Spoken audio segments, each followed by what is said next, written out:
ইসরায়েলে বিভিন্ন সামরিক লক্ষ্যবস্তুতে হামলা চালায় ইরান। মঙ্গলবারে গাজা ও লেবাননে ইসরায়েলের হামলার জবাব দিতে মঙ্গলবার ইরান 114টি ক্ষেপণাস্ত্র ছুড়ে হামলা চালায়। সিএনএন জানিয়েছেন, ইসরায়েলে হামলা শুরুর পরে আকাশসীমা বন্ধ করে দেয় ইসরায়েল কর্তৃপক্ষ ও বাংকারে আশ্রয় নেন ইসরায়েলের মন্ত্রিসভার কর্তৃপক্ষ। ইরানের রেভলিউশনারি গার্ডেনের মতে তাদের প্রায় 90% ক্ষেপণাস্ত্র সফলভাবে তাদের লক্ষ্যস্থানে আঘাত করেছেন এবং তাতে দেশের প্রচণ্ড ক্ষতি হয়েছে এবং সাধারণ মানুষের প্রচণ্ড মৃত্যু হয়েছে এবং দেশের অনেক ক্ষয়ক্ষতি হয়েছে এবং সাধারণ মানুষের অনেক মৃত্যু হয়েছে বলে জানান। ইসরায়েল অবশ্যই জানান, বেশিরভাগ ক্ষেপণাস্ত্র আকাশ প্রতিরক্ষা ব্যবস্থার মাধ্যমে ঠেকিয়ে দিয়ে এবং যুদ্ধক্ষেত্রে অনেক ক্ষয়ক্ষতি থেকে বেঁচেছেন। ও ওয়াশিংটন ইউনিভার্সিটির অধ্যাপক আল জাজির এভিলড্রেস রয়েল বলেন যে মাঝারি পাল্লার ক্ষেপণাস্ত্র ব্যবহার করেছেন। যদিও এ হামলায় নতুনভাবে তৈরি করা হাইপারসনিক ক্ষেপণাস্ত্র ব্যবহার করা হয়েছে না জেনেও বলেছে। ইরানের গণমাধ্যম থেকে এটাই জানা যায়। ইরানের রাষ্ট্রীয় গণমাধ্যম থেকে এটাই বলা হয়েছে।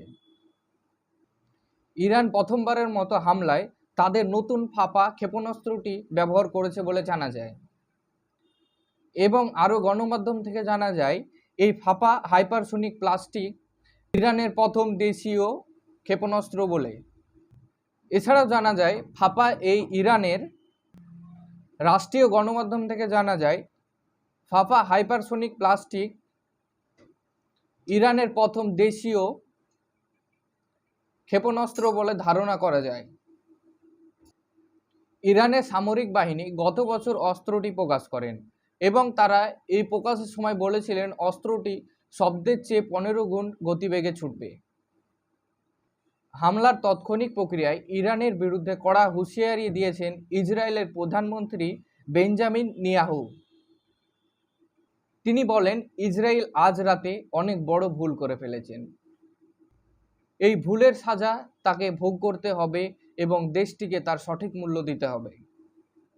মন্ত্রিসভার শুরুতে দেওয়া গুপ্তকে ইসরায়েলের প্রধানমন্ত্রী বলেন, শত্রুর বিরুদ্ধে প্রতিশোধ নেওয়ার ক্ষেত্রে তার দেশের দৃঢ় সংকল্পের বিষয়টি ইরান বুঝতে পারছে না।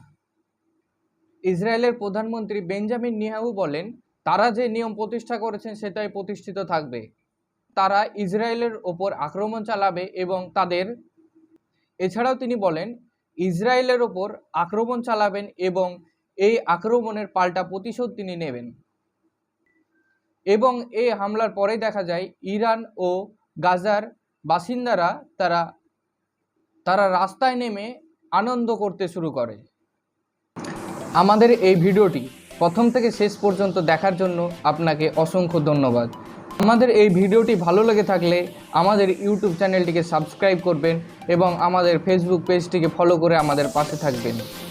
এছাড়াও এই সব খবরগুলি আরও বিস্তারিতভাবে জানতে আমাদের ওয়েবসাইট recentnews.in